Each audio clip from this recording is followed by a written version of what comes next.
time frames, what candlesticks are, Keltner channels today. This is all you start already, Risky? Yep, just started. So All right, perfect just now. So, timing, take it away. all right, cool. Yeah. So today, session two. We're doing these weekly Mondays at 1:30. We want to cover just a few basics of trading, and also open up to an AMA style. Ask me anything at the end. Ask me your shit coins you want me to track. See what they look like to me. Um, but we're gonna go ahead and start off with time frames, candlesticks, Keltner channels. We kind of ended up a little bit on Keltner channels last time. I'm gonna restart from the beginning because we were kind of just spitballing at the end with a couple of questions that kind of got me down that route. So more on what we are seeing in the market. So as with anything, I always start. We're on the daily chart here. I'm gonna kind of reorganize a little bit. All right. So first thing, time frames are extremely important. What kind of trader you are, how to execute, what you're looking to get out of the market. Are you a pullback trader? Are you a long trader? Are you a long-term trader? Are you a medium-term trader? More of an investor? Don't really care about this stuff, but you just want to find good entry points. There's everything you can use TA for. It's like a big catch-all for just finding a little bit of an edge on markets. So to start off with time frames, like I said, it's hugely important. Every time I'm looking at a new asset or looking at anything, I'm gonna leave that one. I'll go back to ETH. So we'll leave off where we kind of left off last time. We had gone through, we had drawn our initial canvas, right? We got the resistance lines from a long time ago and see how they play on the price action of the day. You can already see that a lot of these points are, pretty good resistance points that are already been drawn from previous. Let me get rid of this little fixed volume thing that we talked about last time as well. But now we're looking at just long-term structures. So, and explaining time frames, right? So time frame is very important. Me personally am more of a medium, like swing trade type person.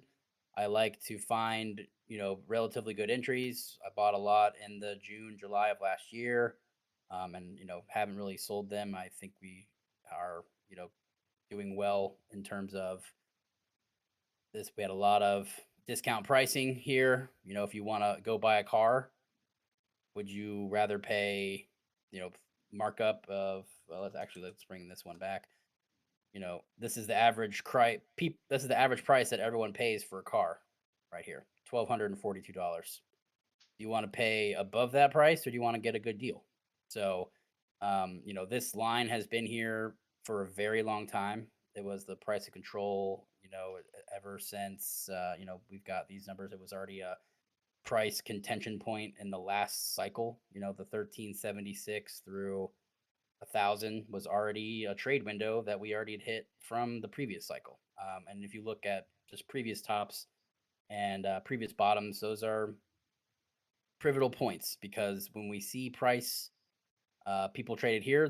If you think about it, the people who bought at this top, now they're at their like break even price, or they're comfortable with not being so underwater anymore, but they don't want to sell for literally what, like no profit. Like if you bought at the top here, you're sitting at, maybe like 15% profit if you've just been holding this entire time. So again, these are anchor points where people hold and find value of what they paid previously, and it kind of each cycle, this top really, I mean, if you look back and forth, it goes to the new top of this one. Let's look at Bitcoin, right? So we had literally, look at that window, top window. Guess where the bottom window is?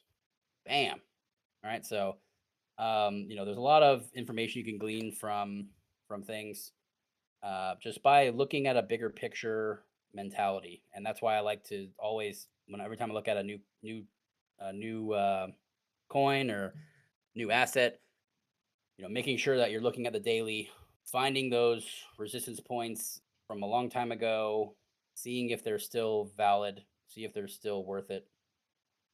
kind of going forward, right? So we'll go in and zoom a little bit. Um, So did we're we? using the daily time frame here. This is a daily time frame. Like I said, I only use the daily when I'm first, like anytime I first touch a coin, that's what I'm looking at.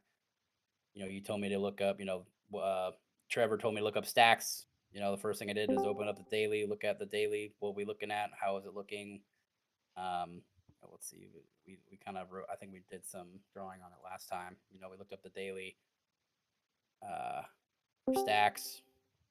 That was my thing. This is the average price that people paid for their cars.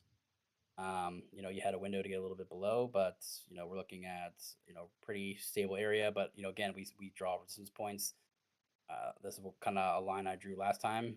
We're seeing this kind of creep up. We'll see if that's accurate or not. But the goal here is to get that big window, big picture idea, and then from there you become more and more intimate with the inner workings of the chart, right? So you zoom in a little bit. Now we're at 12 hours. We'll go back to ETH just because it's my most. If you're using TradingView, which is what I recommend, you can always just right click, reset chart, so you get like a good picture of the current, you know, current area and chart stuff. I tend to always like scroll out fully, so you get like a bigger picture. Again, like I said, I'm a big picture type of guy. But even on like those short time frames, you want to do that, right? So you see how this kind of plays out, right? So we can kind of go into discussions of what candles are and stuff like that too while we're talking this. A candle is your time frame, right? So looking at this one happens to be a 12-hour time frame. In a 12-hour period, the block was the open price. The wick, the bottom wick is the lowest price that hit in a 12-hour time frame. The upper wick is the highest price it hit in that 12-hour time frame, and the closing price in that 12-hour time frame is the full body. If that makes sense, right? So you're getting a lot of information per candle. People, tend to kind of just see like look at bar graphs or line charts. But again, I prefer either like the bars. You can kind of switch them up to the Heiken Ashi, or a different little way, a different way to kind of see momentum as well. Again, I just prefer random rate, just plain old candlesticks myself. But there's a lot of things and a lot of things to look for. There's patterns that show up in charts. When I see this big movement here, we see this really big green candle to me. This is like a what they call an engulfing candle. Every candle since this candle is smaller than this candle, which means that this kind of dictates the trajectory of the market until this one gets beat out. So that's kind of what I personally see. This one's kind of a big candle, but if you compare this side, this one's still a lot bigger, and we got a rebound with this one. So if you were following this trend downwards, this candle wasn't big enough. We didn't break out of that, like what I would say, um, currently bullish momentum, because we haven't had a breakdown of a larger larger red candle yet. If that makes sense. All right. So again, this is the 12-hour time frame, and as we zoom in farther and farther, like I said, we start with the daily, we go into the 12, kind of see if we see anything different. This pretty much just doubles the candles amounts. You see, let's go into the 4-hour. 4 hour is a big time frame for everybody. Um, you know, Again, we drew these lines last week, and that's how I'm going to do every single one of these videos. These are charts that I have drawn for long time. Like before I reset this thing, it was probably stuff I have drawn for over a year on that bad boy, right? So um the aspect here is this was already a drawn line. It was probably from previously on the daily. It was probably from these resistances back in May and June, when the first time we broke into these lower prices. So again, we get this perfect tap on a previous resistance and support lines. So these are always price points of contention. That's why I personally draw all of these backdated horizontals just to see what range we are currently working with. So as we zoom in a little bit more, this is in a 4 hour time frame. We still got this is three green candles in a row on a 4 hour time frame. That was that big 12-hour candle, right? So that's split up into three large greens, pretty full bodied candles. And again, we don't see anything larger than this green candle yet. Going back a while, like this is probably the largest red candle in a while. So, and again, I think this culmination here is bigger than anything we got going on. And we're at the personally we are at the top of a like a range, right? So we've hit the 1700. The range is as low as 1300 on the short term. 1510 looks like it has some liquidity here. But my thought process is, as we're scanning from the daily, I will show you just what I see here. If we zoom out a lot, we see how on the RSI we kind of covered a tiny bit of RSI last week, where RSI is just is this asset overbought or oversold on the given time frame. If it's higher number, it's people have been buying too much of it.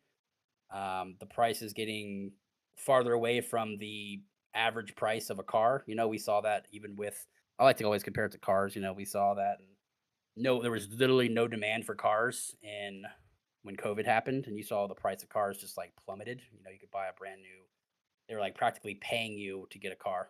Um, you see that when that was completely way too much supply, no one's buying it. The RSI on that thing would have been way down in like the 40s. No one's buying these things. And now it's way over. There's too much supply, oversold. There's nothing there. When we're looking at the opposite. People are like a used car from 2 years ago selling for practically 40% more. People have high demand. So again, like this is when you are looking for these types of moves, right? So anytime that, again, this is the daily, so this is really big picture stuff. These times when you're hitting these upper echelon numbers or higher numbers away from the median, which is 50. If you're at 50 on the RSI, it's completely not overbought. It's not oversold. It's the exact amount of movement relative to that price point. So when you see stuff really far away from this, you get tops. You get the top here. This was in 2018. We get the literally look how exact this is. I mean, again, I considered that first top in May to be the absolute top. That's when I sold a lot of stuff. We did get that second rise through here, but guess what? Would you rather sell because of this chart here? And again, you could probably, you're thinking longer term downturn. You don't buy anything even here because we don't get any retests on here. But you miss this movement, you're probably upset. Like, oh man, we a couple extra $100. But looking long picture, who won out here? Like now our prices are down here instead of up here. It's just a matter of keeping to your conviction spots and looking and learning as much as you can from these charts, right? So my picture here is, if we scroll in on this is the RSI. I use three RSI lines with different lengths of time. So the white line is pulling 192 candles worth of data. So in the daily, that's 192 days of RSI culminated into an average of whatever it is right now. Same thing with, so 384 is the orange line and 768 is the blue line. So this blue line is extremely hard to move. That's literally not fully, but I mean, that's like that's close to like 2 years worth of data that you're averaging for this one. So you get a really big picture on the daily chart of where actually these prices are relative to just like, again, overbought versus oversold. And you can see that we're pretty much exactly right at the 50 right here. Like all of these are at the 50. And how I'm trading this, again, I haven't had any big positions or do anything yet. I want to see this white line come above both the orange and the blue line and then retest on that daily, and then I'll be going definitely heavy on longs and stuff. Until proven otherwise, you're looking for shorts. So again, like we've seen here, like look what happened here. We had all of this culminated in boom, it's right pretty close together, but what had rejects, and it's been reject, reject, reject. And again, each time the lines get a little bit closer together because that is the new average price that everyone's willing to pay. Now we're not overbought, oversold. We can start moving into that like bullish momentum or bullish category. I personally, that's what I feel. So until proven otherwise, I am in the, we haven't, the last time that this line, the white line was above the blue was 17th of November. So if you want to only buy or whenever this line crosses is what you do. So if this line crosses, you're selling. And then you have this entire time to sell. When this thing comes back up above this line, that's when you buy. And if you look back at previous cycles, you can, we don't have, this is a 2 years of data, so it kind of starts here, but you can see how this trajectory is literally the same exact thing. We had what they call a dead cat bounce, which means that everyone's thinking this is bullish momentum. It's prices rising back up to almost near, top high prices again. We're ripping from $300 to 800, like a 200% increase. What do we see here? And then we see that it rejects and gets even these caverns form really big.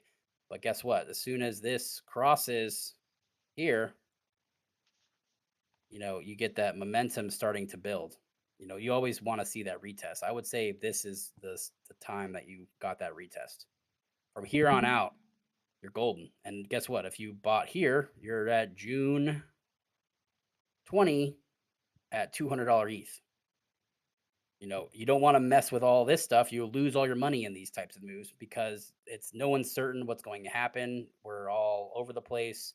You get a breakout. The orange and the blue are still here. Even if you want to be really safe, do the orange line instead. There's definitely some ability there too.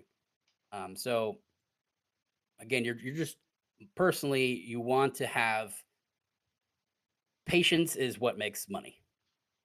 Anytime that you're leverage, I mean, I'm not a big leverage trade guy. I know a lot of people are. They like I don't know, I guess the stress of it. I don't know what they like about it, but it's rough.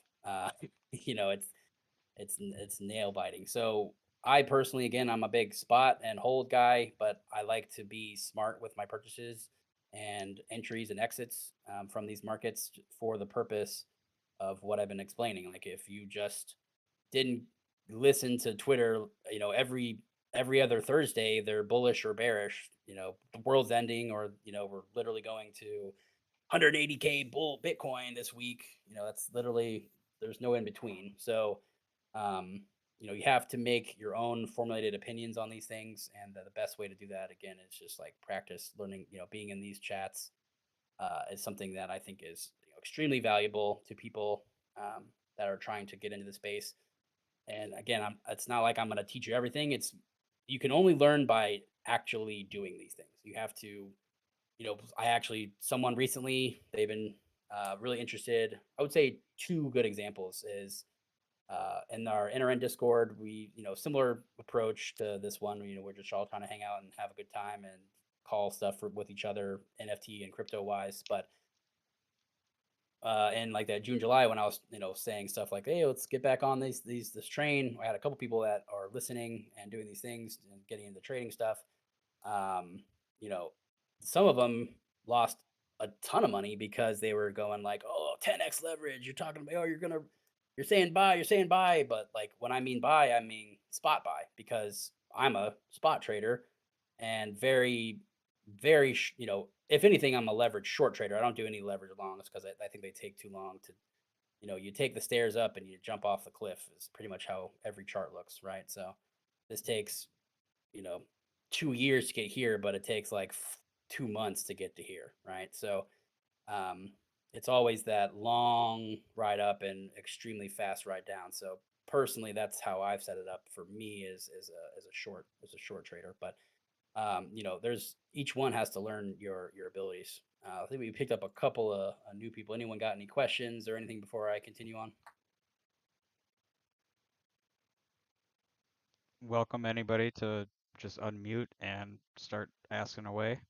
I know I've got a question for you. Is there Yeah, for anything sure. that you look at like a weekly, anything longer than a daily time frame for? Yeah. So how again, it's kind of like how my chart system works. The weekly is almost like built into this blue line for me. Um, Oh, as your like like 2 year exactly, average. like my Okay, daily, like how realistically, if you look at how these things structure, look how this looks right here. Look in we're seeing movement coming up to here. It's getting momentum. Or they're getting close together. If you switch to you cut the time frame in half, it's already over. Yeah.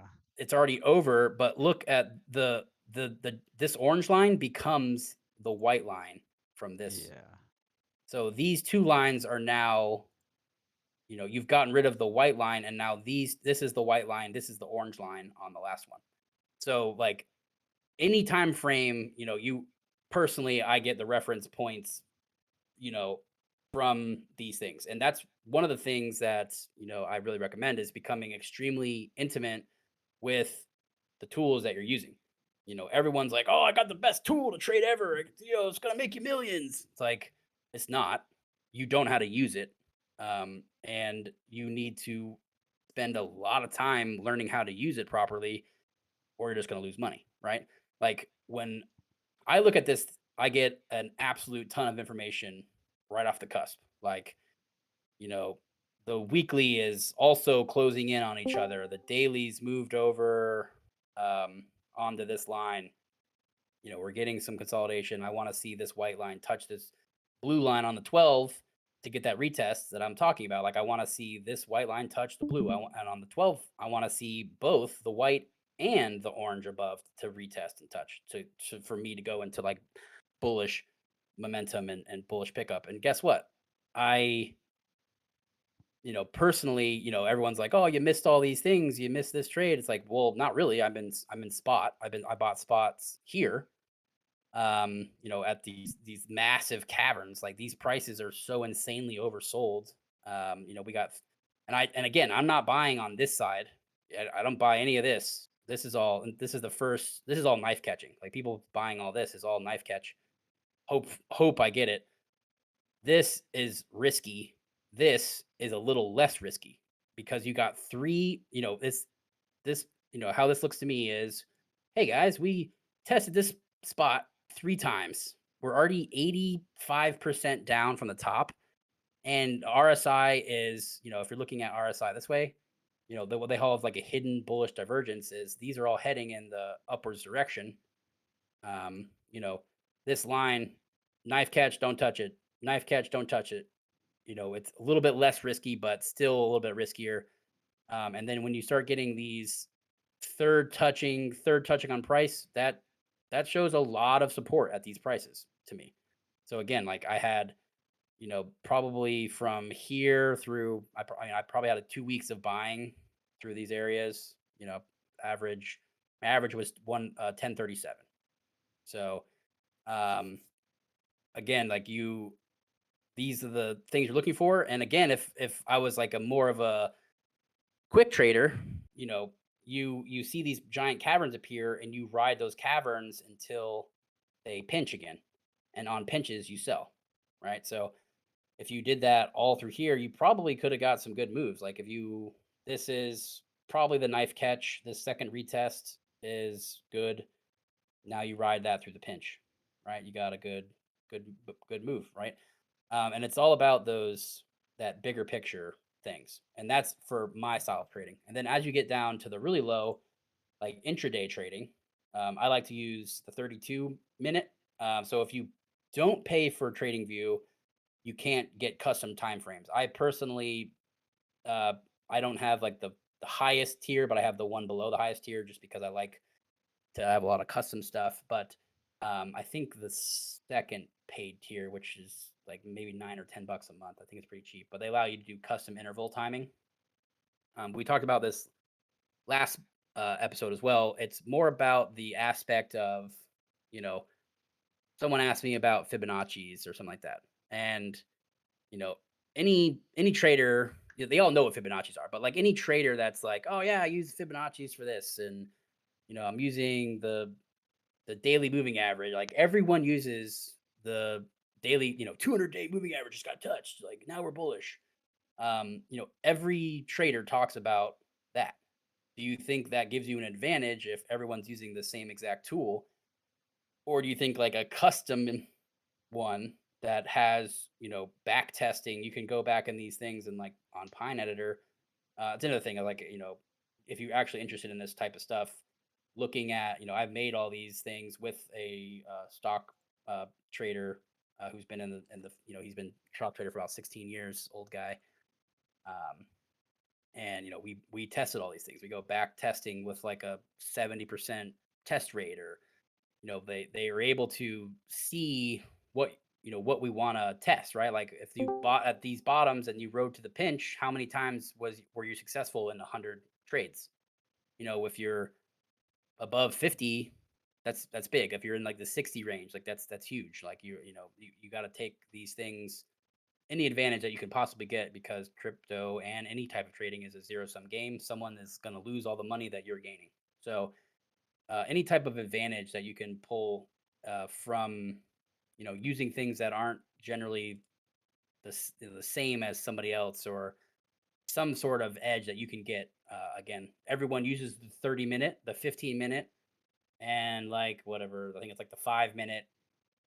So I have all intervals of um, 8, because that's how I do the whole RSI thing. Like my daily feeds in, I can see the chart, the same chart is shown on this one. And when you go down here, even here, like this one is now, the blue one is now a 4-hour RSI chart, right? So I have the 4-hour, I have the 2-hour, I have a 32-minute time frame on these. So I can see the big picture a little bit better all in one image. We got any questions? That's kind of a lot. Anyone got anything? Maybe on candlesticks too, Yeah. like when you're looking at candlesticks along with like these RSI um squeezes and breaks and Yeah. retouches and stuff like that, what the candles are kind of telling you. Yeah, for sure. So, we candles all through here is telling me we have, it's all crap, right? It's like we don't have anything of size. There's like the largest candle is like, I guess this one or this one. Like look how big these candles are, right? So like that, this was the FTX crash. Massive, massive candles. You see how big the recovery candle is. And you see that, my thought process here is two large, really large red candles. Nothing has encompassed this candle on the daily yet, this red candle. This is still the largest trend. So I think we still have, this is probably more of a resistance point than a new support, Ryan, until we actually get above that.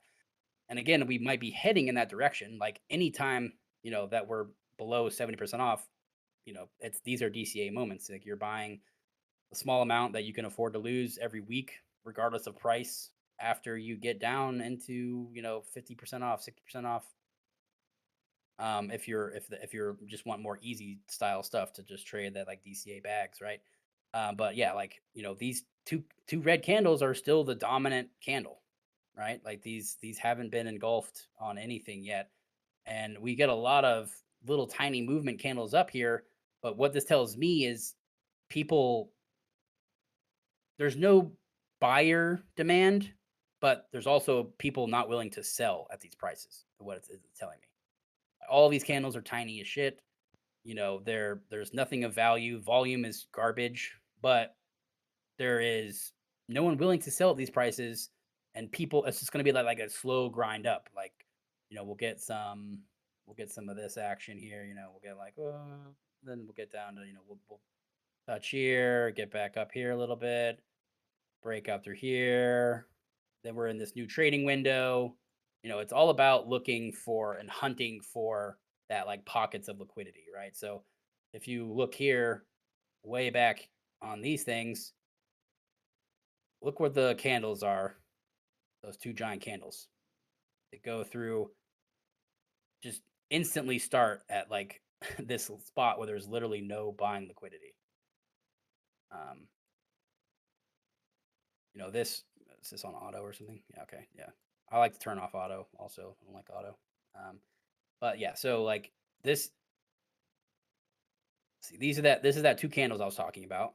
Those two giant candles that we haven't engulfed yet or done anything with. It, whoopsie, it went straight through this area of price that has literally no volume, right? So coming back up, filling this out with prices all between this area, which is exactly pretty much what we're doing right now. There's still a little bit of area that, again, that gap is right here. You can see it plain as day, like we just shot right through that price. And we've shot through that price always. Like anytime we break a certain above support, it just tears right through it. Right. So same thing on the way up. Like we practically, you know, just don't have a lot of trading volume at these prices. And again, I think these are something that needs to be filled. And when I see large red candles on these things, I go to say, you know, they kind of go together with what I'm saying, right? Like this hasn't broken out and given me good support on the white and the orange on the blue yet. We still have on the candles, we still haven't seen engulfing like a green engulfing candle on the daily.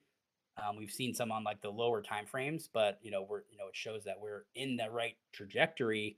But this isn't like buy everything. We're going all the way back up, guys. Like it's a fight. Like we're gonna do, max I could see is like the 22, like this range here, before coming back into like the 1300s again. And we saw that I personally lost 32 ETH uh, back here, right here. I bought a bunch of ETH here. I was on leverage with Maker. I'm fucking rolling it. I'm killing it all. Yeah, we're going all the way back, boys. And then I lost 32 ETH because my liquidation was 150s and it went down to 116, right? So, again, leverage trade, don't fucking do it unless you've been practicing for a super long time. And, you see these things happen very repetitively. Every cycle you get the same thing. It's that psychological, if you what's that psychology chart.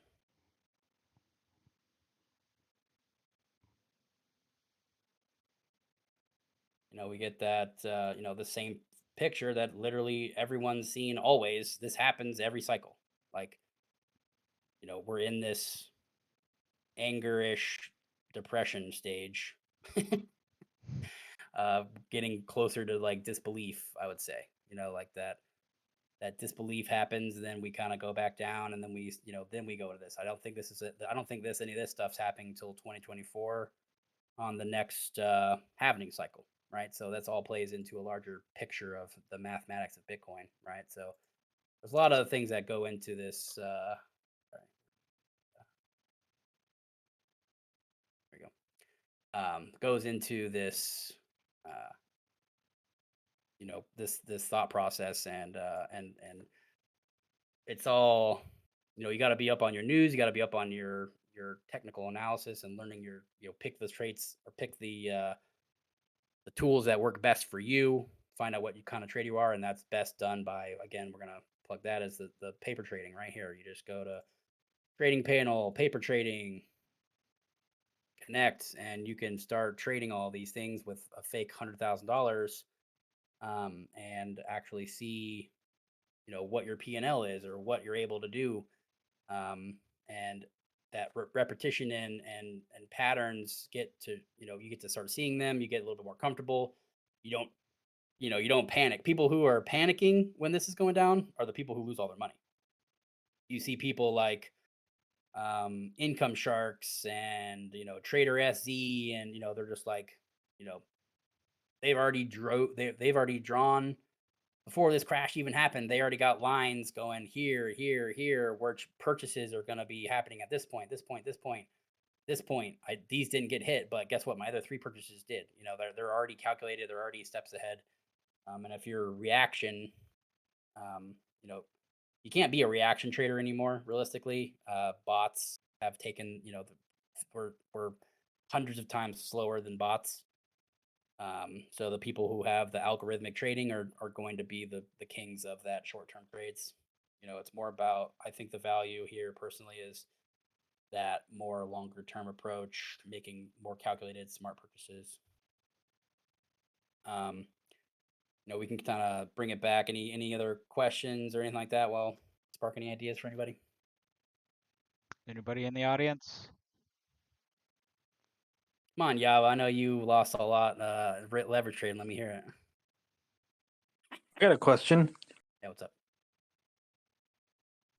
Where do you see us towards the end of the month?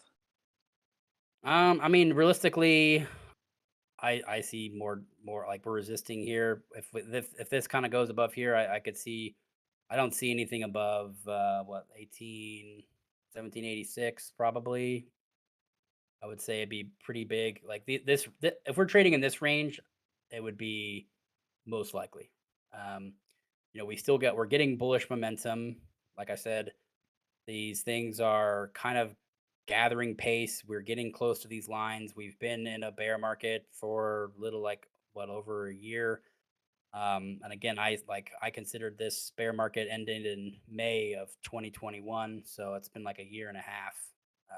This was all fake FTX push. From the bottom here, Solana was at like 20-30 bucks, and it ended up at $250 with all of that margin and all that bullshit that they put into system. I really think this was like a forced movement. So, and you kind of see that these are the numbers, which is much more realistic of where that kind of happened. So again, like we're in this trading range right here would probably be the one I'm looking at. Like we see a ton of resistance and support here before we get all this higher movement up. We've filled lows. We've broken down in liquidity that was all for here.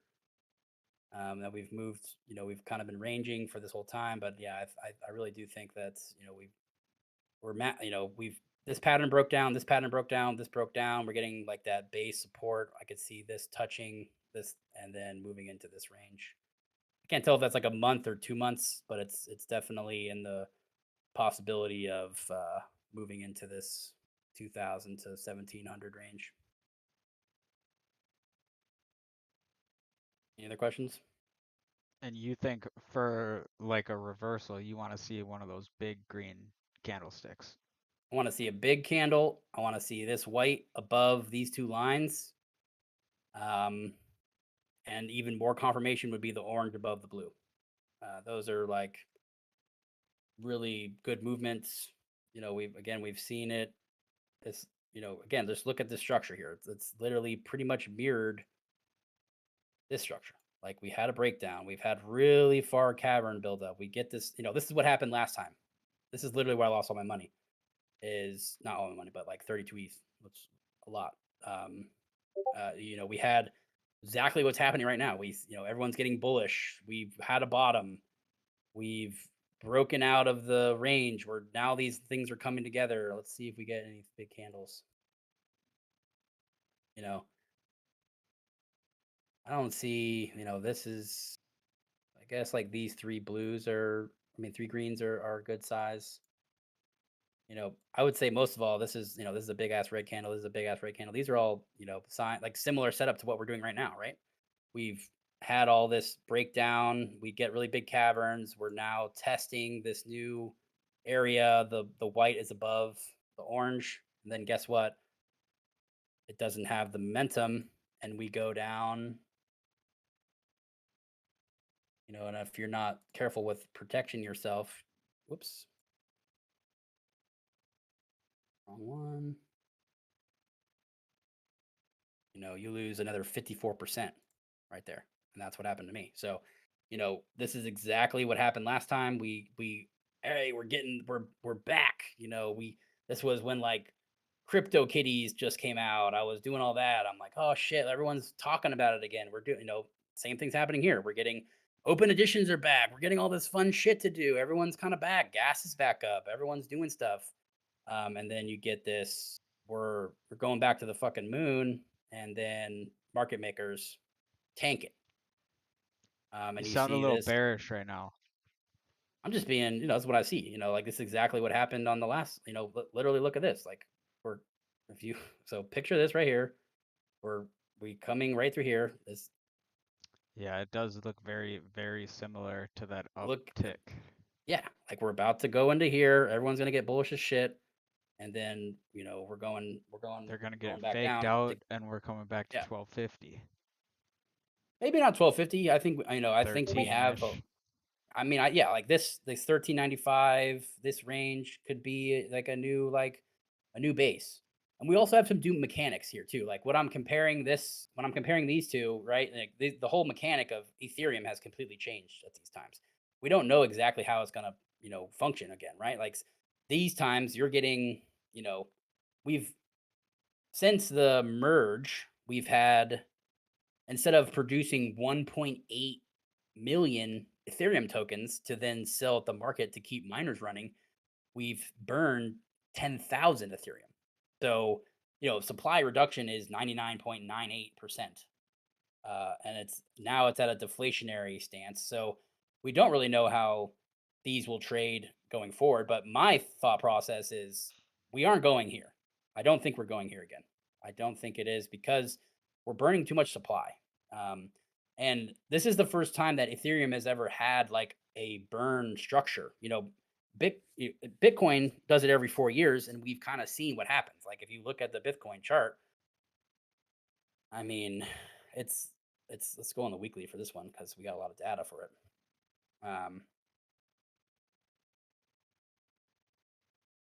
Right? I mean, it's literally obvious. Like, let's see, halvening, boom, rip, halvening, and 16, boom, rip, 2020,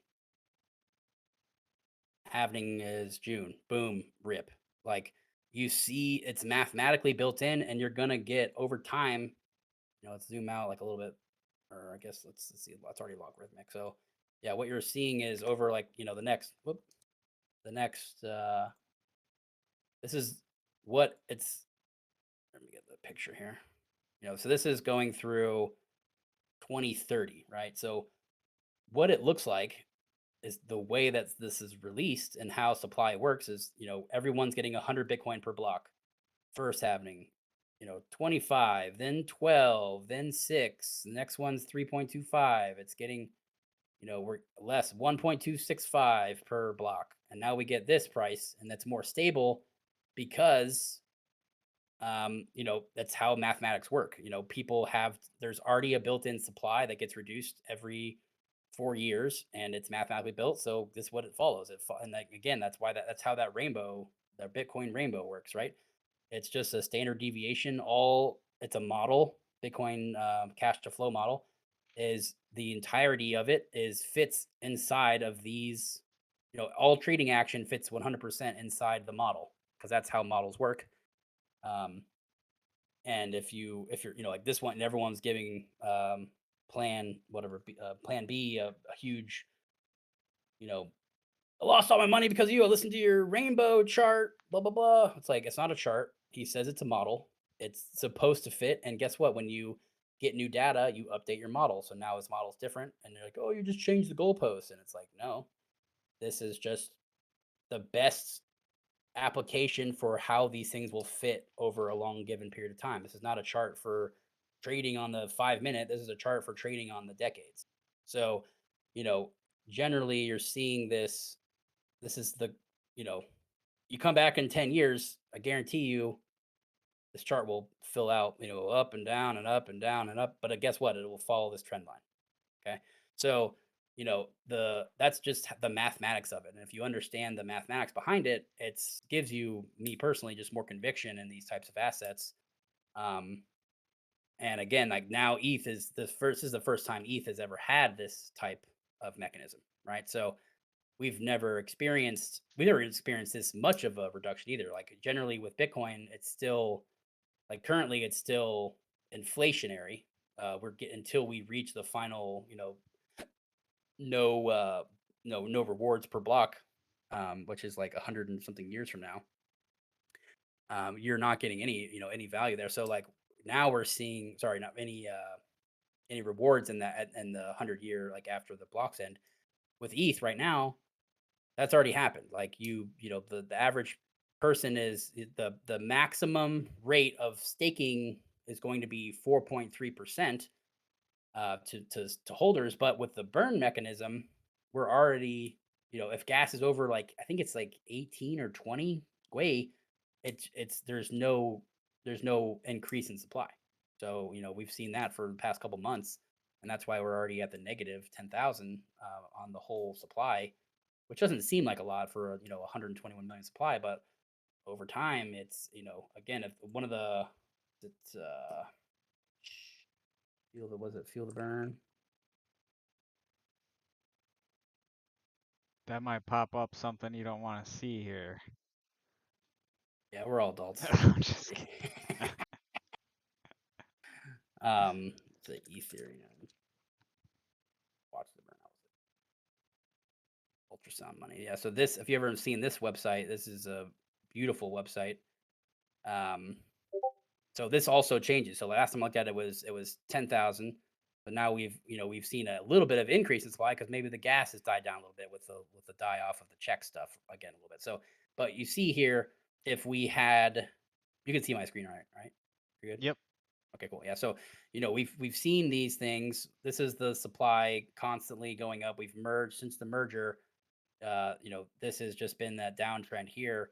You can see if we had done proof of work, we would have had an additional 1.6 million, 1.7 million tokens, right? So that's a lot. Like that's a couple percentage points of the entire supply. So currently we're burning around a million a year, roughly. Of the past 30 days is going to be the average, depending on our burn. How much we've actually burned in time frame, and it just goes to show how different these things are. So we don't really know what's happening, but when I see these types of things, I instantly think, these types of lows won't happen. There's the supply, the free supply that people mining were selling to keep their electricity on and all that stuff is gone. Like miners don't have to sell money. The average to keep the miners afloat currently for Bitcoin, you have to sell about $150 million worth of Bitcoin. Was it? I think it's a month. So, or maybe it was a week. Let me check that one again. I just saw it recently. I'm pretty sure it was a week. Yeah. So you were literally having to burn $150 million to sell instantly because you're under the value of what it costs to mine. Maybe not anymore with 23, but when we were in that like 18 range, like all of this, this was, if you were mining Bitcoin at these prices, you were losing money. So if you're buying Bitcoin at this price, this is like buying a car below the actual cost it is to make a car. Does that make sense? Like again, when I compare it to cars, I think it's really crazy. Like people are like, "Oh, fucking sell it all. We're selling everything." Like you're buying a car less than it costs to make right now. One Bitcoin costs like $18,000 to create. So you're not gonna go like crazy much lower here. Like it's like we've seen a lot of really big mining companies are coming under a lot of stress. They bought all this mining equipment on leverage. Again, it's like all of this stuff is massively, and one of the best things that really happened in this space, to be honest, is all the leverage the de-winding of all this leverage positioning with all these shitty companies like Celsius and FTX and all this stuff. It shows you the power of DeFi, right? Like all of this happened. Was this here? All this shit happened because actually all of this entirety of this price action from the top of this and this like first correction Like all of this right here was FTX, 3AC, Celsius, BlockFi, Gemini taking loans against our Bitcoin and Ethereum to make themselves more money and then losing fucking everything for us themselves. So if you were self custody these things, the DeFi unwind for 3AC was all of it in one go. You know, Luna went down, 3AC went down, all of that happened like within a day. FTX lost all their money then. They just had enough free capital to like try to bring the capital back, but they couldn't maintain it. But this entire unwind happened instantaneously. Like liquidations of on-chain collateral was just boom, hit. You know, there's $100 million here, $100 million here, all unwound very quickly, and you get like massive dips. But you see the power of DeFi, like the entirety of the justice system of what happened. All these people were over leveraged. Like if you were in your own position, you got your money lost here. That's your fault. You were over leveraged on wind up positions where you're lending your ETH to get more ETH to do stuff. Like you deserve to lose money. The people on the opposite end of that, like I'm lending ETH at these. I use Alchemix to lend all my ETH, and people pay me to use my ETH when I'm getting like 6%. When those loans all gotten liquidated, guess what? I'm completely fine. They got my loans paid back. The everything's perfectly fine. Justice happened in like a 2-day span. And now we're dicking around with the US government like, oh, FTX is doing this. And we're not gonna see Gemini, BlockFi. I mean, what BlockFi is sending out checks for 13 cents right now on people's, giant bags of money that were they had in BlockFi. So once we actually get these like on-chain metrics and you can see all the movement, all these money and all this stuff, I think it's very powerful tool. And I think that with Ethereum losing the supply, long term, insanely bullish on my front. But until we break that structure that I've been talking about personally, I don't see it. And again, this is just my opinion. But until these at least this white is above the blue and better off if you're not a big trader until these and both of these are above the blue on the daily is when I'm starting to go back in. You got any questions? It's been about I'm a rant guy. If anyone like literally just interrupt me and go and ask questions. And Crier, I don't have a question, but I'll just say I appreciate the knowledge, man. I always fade you, and usually on the wrong side of that, man. I'm a perma bear for right now, but I don't know. The market now has kind of got me questioning, so I haven't been trading much, but interesting insights, man. Really like it.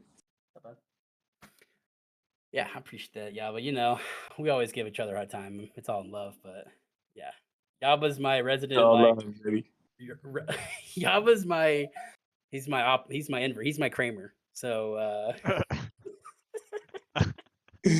yeah, I think I need a cut, Crier. That's basically what I'm saying here.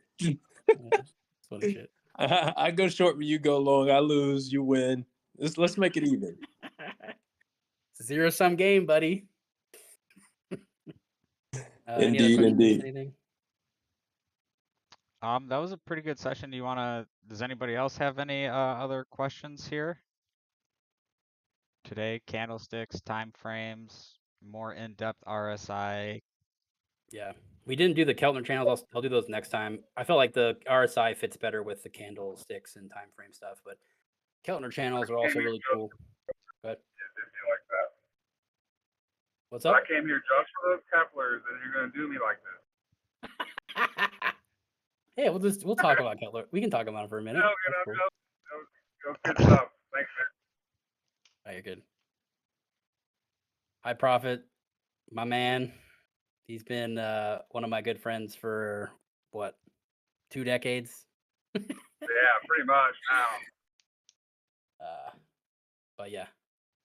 Any other questions before we wrap it up, or anyone want me to do like what shitcoin you looking at right now? Just throw out a shitcoin. I'll chart it real quick. No takers? Yeah, chart flux, man. I think that's been one that I've been Is looking this at. like a real shitcoin or is this like a somewhat It's decent? it's a The decent. other shit It's coin. I mean, it yeah, show up on I mean, TradingView, hey, look, that's I'm not gonna give you anything shitty. You know, I'm gonna give you something that's next screen.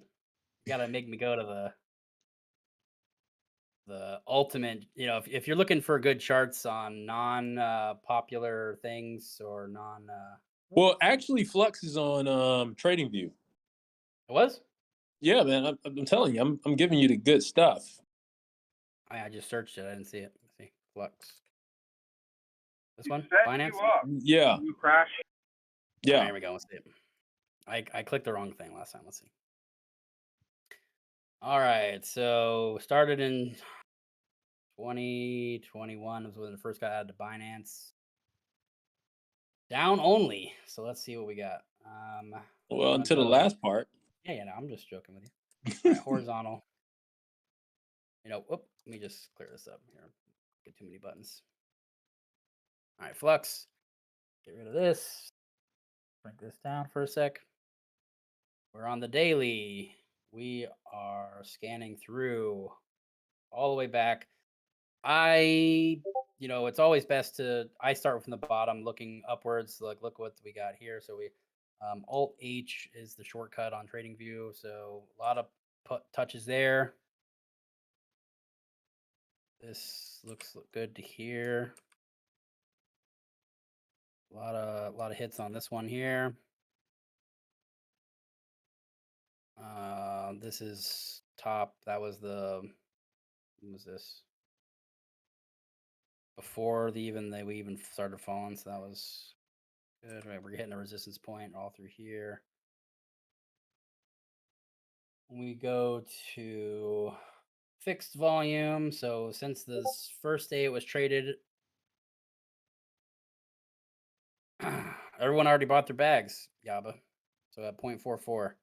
This is the average price that people bought their cars at. Mm-hmm. We've ripped through here. I don't know. You missed the last one, but we did this on stacks. Mm-hmm. Similar. Did I have it on here still? Yeah. Similar So thing. it's that indicator you're using is fixed volume indicator. I've been looking for that. Yeah, it's called price fixed fixed range volume profile. So what it does, Okay. So it's a tool actually. It's not a yeah. So what indicator. it does, it literally just takes this volume. Volume is by day. Instead of being the x-axis, it's by price. So it's by the y-axis. Perfect. Yeah. So on stacks we saw this. Everyone's loaded their bags at these price points. We see that this is the average price everyone paid, 2.25 since this started pretty much here. We can go all the way back here. Let's see. But yeah, pretty much 2.5, 2.3. So we've already seen when people are expecting greater movement,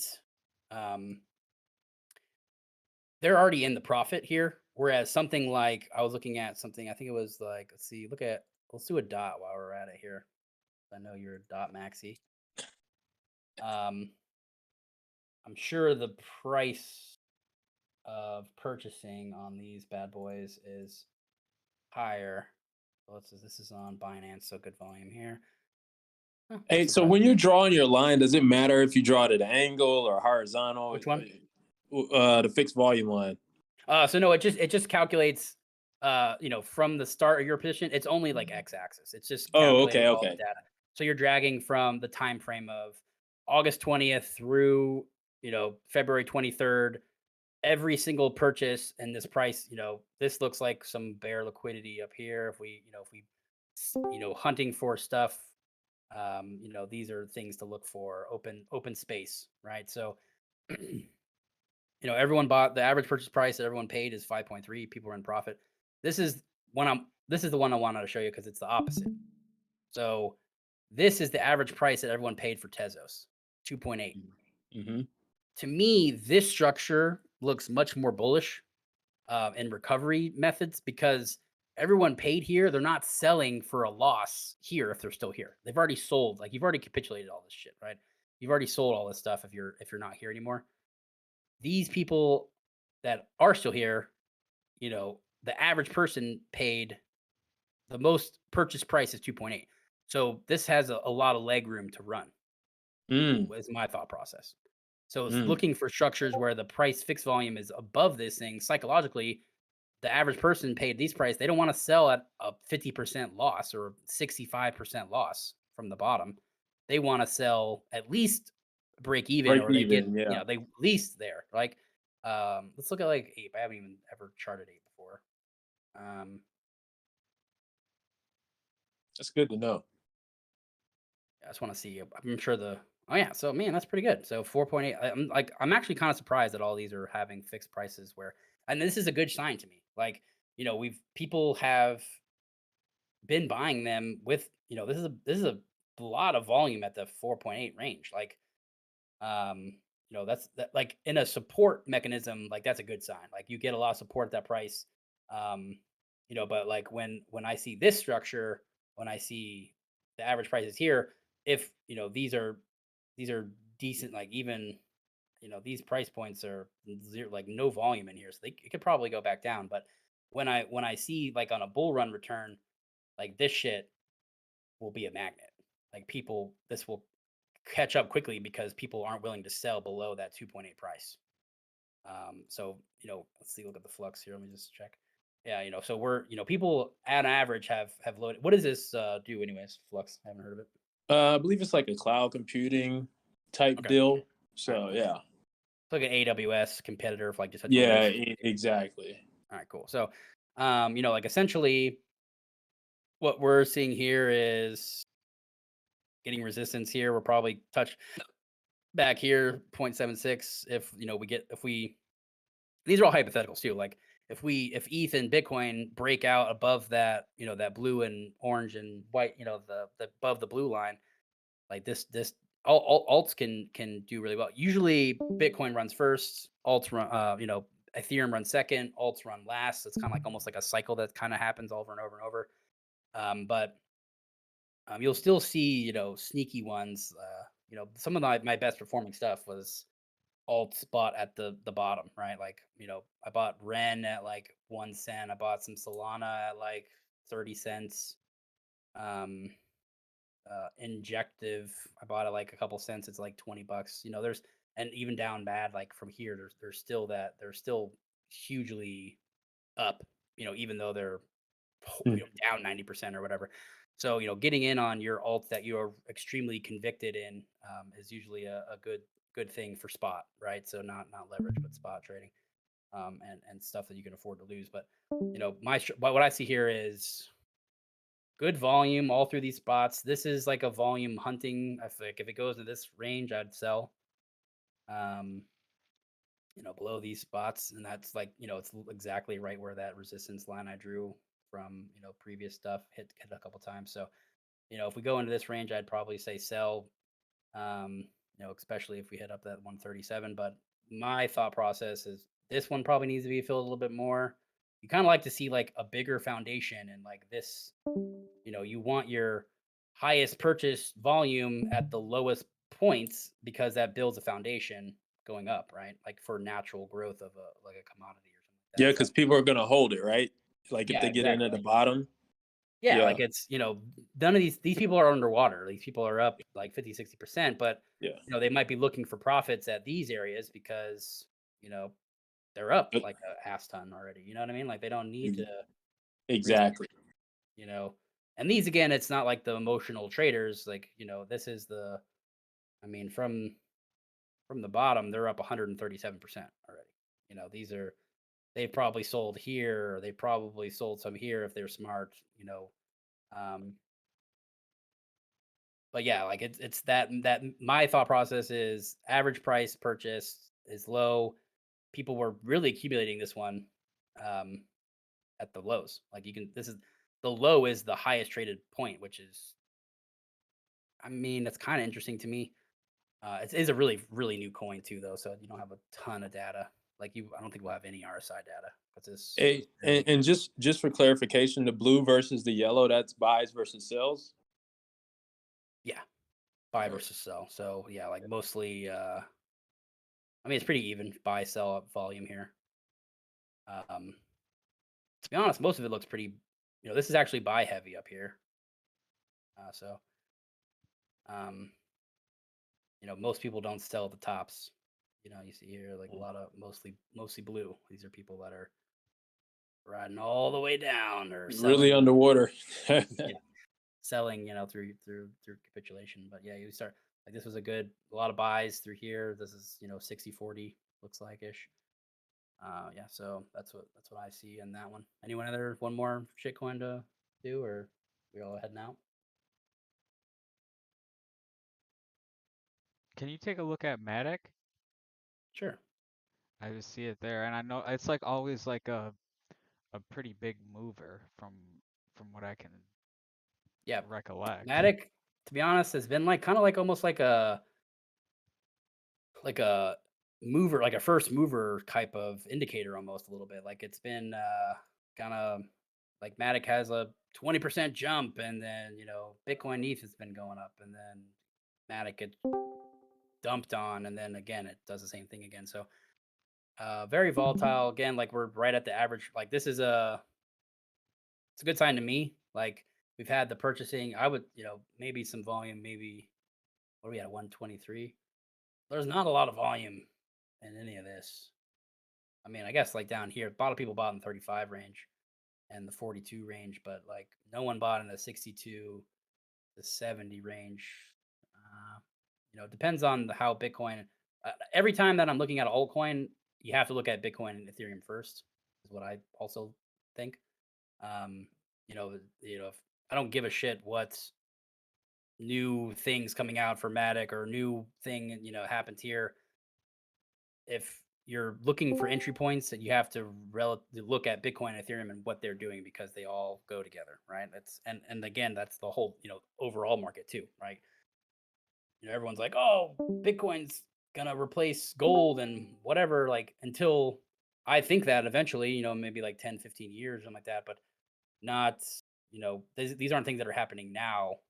And people get scared. They don't, you know, we're in that, you know, downward market. We have really high inflation. So, you know, we're still taking that with a grain of salt. So you want to make sure you're going through, you know, your due diligence on all of these things when looking positions. But yeah, so like this is the daily, and look what's happening here, guys. Literally just had a spiel about how it's kind of like the first mover. Guess what just happened? Matic is now just bounced off this on the fucking daily not too long ago. So that's a good sign. I mean, you know, that's let me look out a little further here.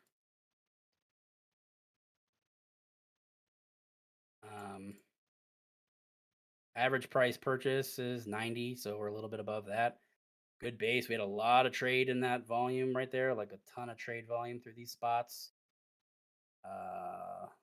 Let me draw some lines here. This looks like a resistance spot. It gets hit and support a shit ton of times, and we're right at it pretty much. You know, a little bit higher, 132.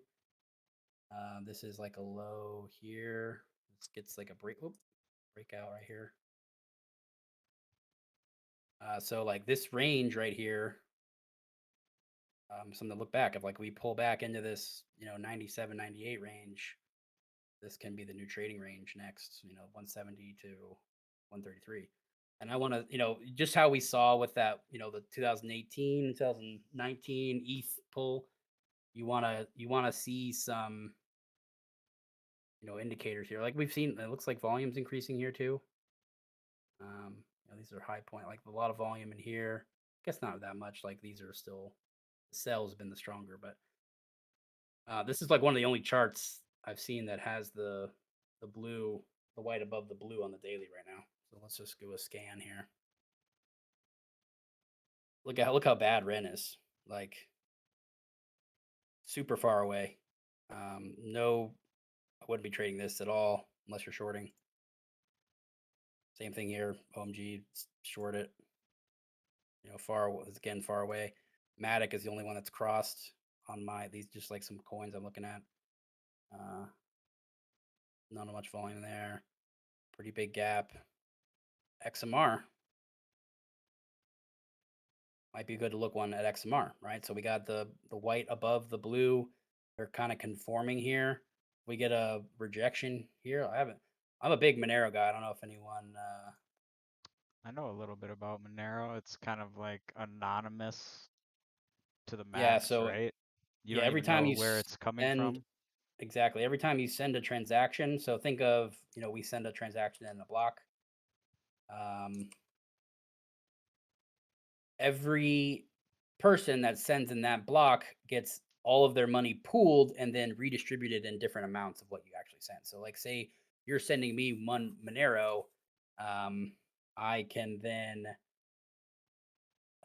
send like the aggregation pool will send me 0.2, 0.6, 0.2 from 3 different addresses. So each time that happens on every transaction. So it's like it's more like how actual cash is, where you can't really track it. And Hey, but the thing about Monero that's interesting is that it's no smart contracts on there, right? So you can't. yeah, it's There's the not same much. function. Yeah, There's it's not more of much you can the do. yeah, it's same as Bitcoin, right? It's a currency, but it's actually private. So me personally, I don't have a ton, but I have a good amount of Monero just for the fact that it's private. And there's not a lot of ton of options for that. Monero was banned from the U.S. in like 2020. They don't like the U.S. government has like a bounty of some insane amount of money. Like it's like 10, $15 million if someone can crack the Monero um, algorithm. So, you know, I mean, this is something to kind of look at. We got, I might look into something here later. We got right at the 50 above the blue. So far to me, Matic and XMR have been the two that has some potential. That doesn't have no potential yet. Ape has no data. Dot, not good. Curve. Here we go. Good one to look at. Maybe looks like pretty overbought right now on just because the cavern is here, but this retest down to this area here. Let's look at it a little bit bigger, just get some points on it. We got here. We got this one. Got these 3 bad boys hitting. That's a good top. Like if we break out of this one, that'll be a good one. I think there'll be good support there. It's got a lot of previous support. Be here, topish. Yeah, so Curve. I don't know if people are familiar with Curve. It's has a ton of use cases. DAOs need it to get their USD treasuries to produce money for everybody.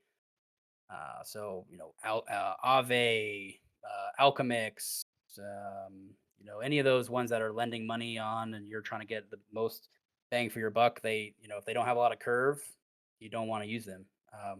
Alchemix has one of the largest positions of Curve. They are huge on that side, so they're setting themselves up to be a huge DAI creator in the future. So I'm a big fan of that, but this is So curve the token, you need curve the token to be able to do stuff like that, or what? yeah. So how it functions is Curve at its base level is just you are able to exchange like assets for super low friction. Like Uniswap is like 0.3 for a trade percentage. Curve is like I think it's 0.05 or something like that. It's like it's much lower. It's like 6 times lower. So anytime that you're trying to trade, like WETH to Steth to Lido Finance to Rocket ETH, Alchemix ETH, any of those, you're going to get your best rate on a Curve platform because it's they're looking for volume, not for they just want all the volume from large players. So switching between, their biggest thing is USDT, DAI, USDC, any stablecoin, RAI, I believe, is in there. So they have like a giant pool of all these stablecoins together. And then when you lock up the V curve, you get better yield rates from their like use. Like so the VE curve lockup, you lock up all of your curve for 4 years, you're going to get you might be able to get an additional 2% for your Aave die trade versus your competitor. So guess what? People want to go to the one with the most curve lockup because they get the best yield from them, right? It's all of these mechanisms that you're looking for is ultra capitalism. It's like the best, it's so easy it's so frictionless to switch between these things, right? So if I want to lend my die here at this price at this current time, it's variable rate, but and a month from now I might want to switch because the amount of money, and these are again for like larger players, the amount of money that you're lending might get an additional 1 to 2% because of another protocol's has been buying curve bags and they've been loading up B curve for their DAO, or they've the pool that they're combinating with is just has that extra boost to earn more yield, and that's all what it's about. So what it does is you're able to lend all that stuff for curve, but you get the additional the fees between the two, right? They're like a straight DAO. So the V curve holders get the additional money, but transferred between the like assets. So that allows them in turn to get more yield for the people who want to lend their die and stuff like that. So yeah, so out of all the charts we've looked at, only 3 of them have the blue or the white above the blue here. So these are things that I think let's go a little bit farther. Yeah, nothing. Really far away. Solana, not looking good. Fluxus doesn't have enough data just to even get a blue line. Looking on like the 4-hour time frame, like this looks super overbought. It's in the 60s, so this probably is going to go back down here. But that's what I'm. What the whole idea of it is just to look at these entry points. Look, you can scan. We just did a scan in 10 minutes of all the stuff I personally trade. I recommend, this is a little, I don't trade in all of these at all. This is just something I like find interest in or something like that, or people ask me about it. So it's more on the side of, I wouldn't trade more than like 3 assets at a time when you're first starting this type of stuff. And max, I would say 7, and that includes like your NFTs. Like if you're trying to, you gotta, yeah, I'm calling on you, Yao. You got like 70 bags, all these different things are all over the place. Diversifier. The diversifier. But if you're missing news, it's not going to go well. Or It is tough. It's very tough to keep up the hands up all of them. So me Yeah. personally, I'll I'm dial it like back a lot. I'm a ETH guy. I got my doodles. I got Gutter. I got Matic. I have Uniswap. I have checks. And then I got, let's see what other token I got. I'm big on.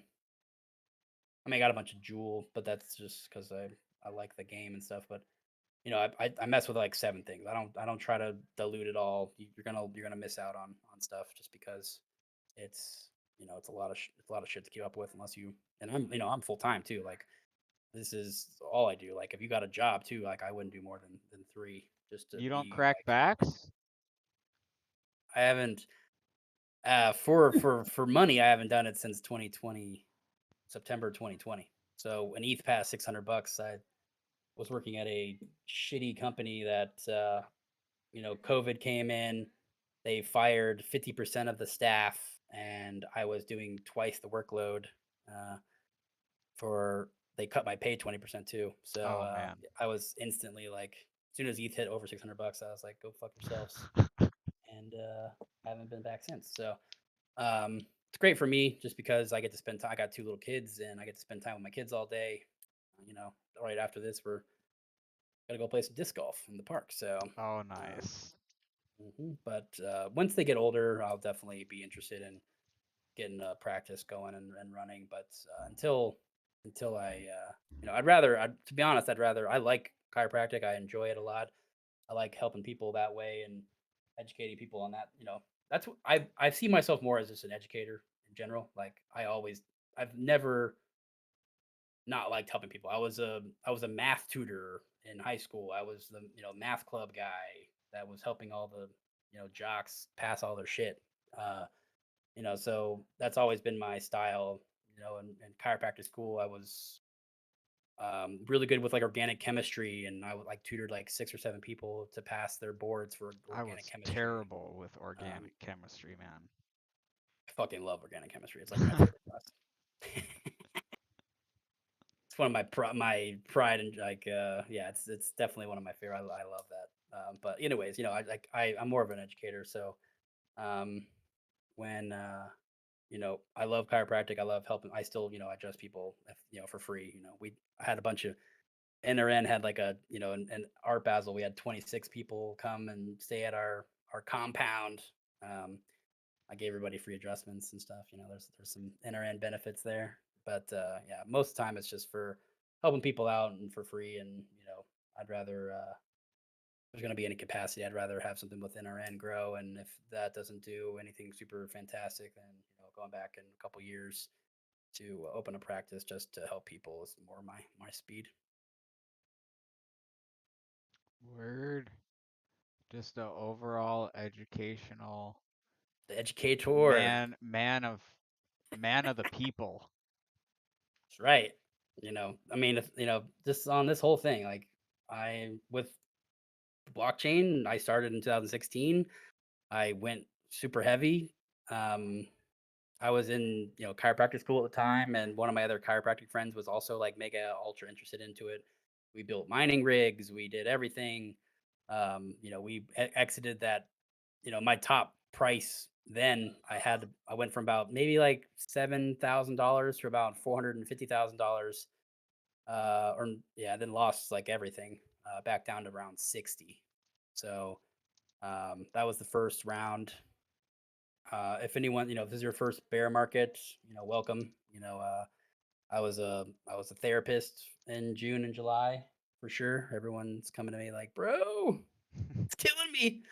But we this bear market is much different. There's a lot of people to learn stuff from and help build each other up. I think it's super important to find other people during these times. This is the only time you're going to be able to find and network with other people in this space until the next bull market comes back, and then everyone's making money. They're fucking gods. They don't have the time or the day to help people out. I don't like that approach. I'm very much of the let's all do this together type mentality, but it's much easier to get meetings and do stuff with people now. So if you're Oh interested in yeah. this type Oh of yeah. stuff, it's Web3 and NFTs. I do my newsletter if you guys are interested in that, but if it's I've got like literally nobody, uh, you know, when I first started. And as soon as I entered NFTs, it was just insane. Instant people wanted to collaborate and people want to help, and what I love what you're doing, man. Like, how do I get into this? And that's kind of how NRN was formed. So we got like 900 members. We're extremely active. Discord. If anyone ever wants to pop in over there, you can inverse trade Yaba with me, and we'll do really well. It works. Not financial advice. You can attest to it. Yeah. Except for now. I'm good now. Yeah, I've cut back. Yaba changed his name to Yabo for 2023, and now he is New year, new me. So me and Yaba are high as hell on checks run right now. So yeah, good but stuff. Yeah. But yeah, any other questions before we wrap it up? I think that was a good one. A little bit longer than the last one, but some good questions answered.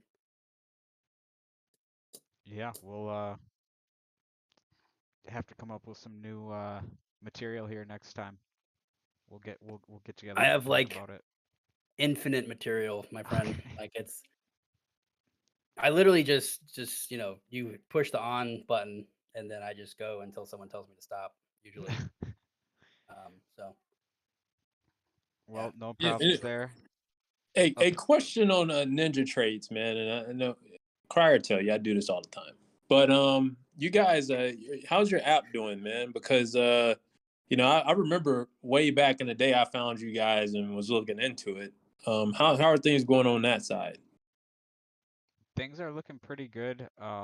We're about to release version 3 Mm, beta for our holders first, but yeah, there's going to be a lot of big changes. We've got a lot of different data that we're trying to implement and get smarter alerts along with like another facelift, I would call it, on the front end side, and then user right. experience, make it a little more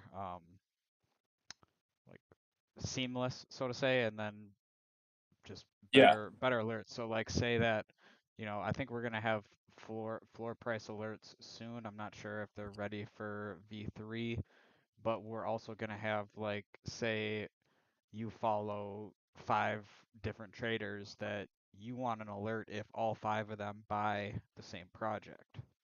Aha. Yeah. And then there's Yeah, also, you that's know, a a good bunch one. of different like play-ons to that you can do, you know, like show me that these 3 people buy this project or a project that's over 1 ETH or under 1 ETH. Like all sorts of different variables that we'll be able to start throwing in there soon. This is dope, man. I like. I mean, it's something I need to look back into because I was really impressed with what you guys had done before. So, but yeah, like Crier had said, I didn't have. I found out I didn't have as much time to manage. But I mean, tools like that will help me manage. So cool. Yeah, yeah. I mean, right to your phone, alerts like a text. It's pretty legit if you're not, you know, on your computer all day like some. Yep. Yeah.